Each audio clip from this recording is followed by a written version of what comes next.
Okay, so we've talked a little bit about this throughout this workshop, but really the need for connection, building a relationship, and part of that is the power of storytelling, right? So effective messaging should highlight the human element and harness the power of narrative to make the information relatable and engaging. Find the connection point. So we just had a launch of my lab at McGill 2 days ago, and we made it no slides. So zero slides. People had to talk about their work. Without slides, which was a problem for many academics who are not used to doing that. But in the end, what came out of the output was so wonderful because they didn't have slides. First of all, the audience was not tuned out because they were looking there. But the other part was because there were no slides, people started sharing stories. Oh, when I was working on da da da da da, this happened, and so people came out of the event remembering the stories in ways that statistics and numbers and whatnot would not necessarily have stayed in their memory. So storytelling is really, really, really important. Um, Yeah, and I think as students right now, you're actually in a unique position where your story really matters to the people who are going to invest in you, like your supervisors, when you're looking for a new lab to work with or a research assistant job. Like you can still use, and everyone can use this, but you can use this in particular in your stage because you're in an environment where mentorship matters. And so, how do you stand out? It's not going to be with what you study unless you're very, very niche and the person you're talking to loves it. It's going to be about how they remember you. and so part of that is personal impact, the community relevance, and then the ask and the concern. So the more you can include storytelling into your pitch, into how you talk about your work, the more it's likely to be remembered. I really like this idea of storytelling when you are interviewing for jobs and when you're interviewing for scholarships, for the scholarships you need to interview for. And what I would try and do is make your research personal, right? Why are you the one who is studying this topic and will make a difference? So, one way of thinking about this is kind of through like your story arc.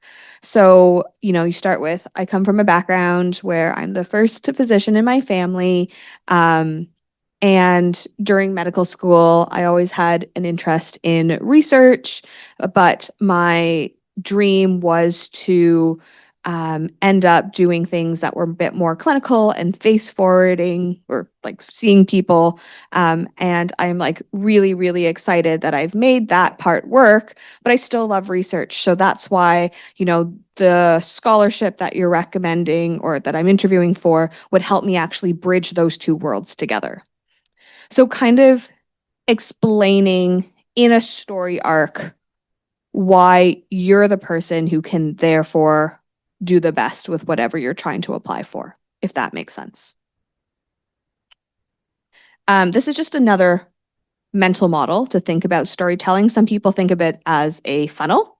So you start with the broad significance of a topic. My entire life, I loved animals and I really wanted to make sure that the park outside of, or the protected land outside of my like family's home continued to be protected. I got the opportunity to join the X Lab at Concordia University, but a big challenge that we faced is that, without this specific type of plant, the diversity that I saw in my childhood won't survive. And so there's been a solution that works in Australia, and we are really trying to implement it here. And that's like why I'm doing the work so that I can go home and have all of that land preserved. So again, just another way of thinking about how to craft your own story.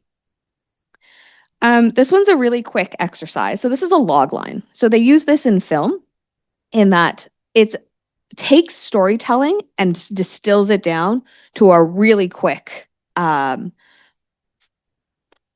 sentence, really. And the format is protagonist, which I want it to be you guys struggle with something, whether that's like your big research question, whether that's the struggle you personally had when you were in university, Or and what the funding. stakes or funding or what the stakes are. So if we took a movie like Legally Blonde, it's a fashionable sorority queen dumped by her boyfriend, decides to follow him to law school where she figures out there's more to her than just looks. And I want you to use your log line again in your research.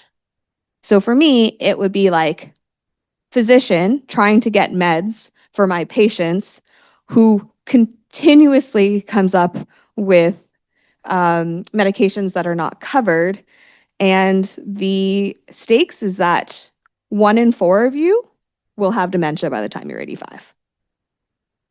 Yikes. I know it's kind of terrifying.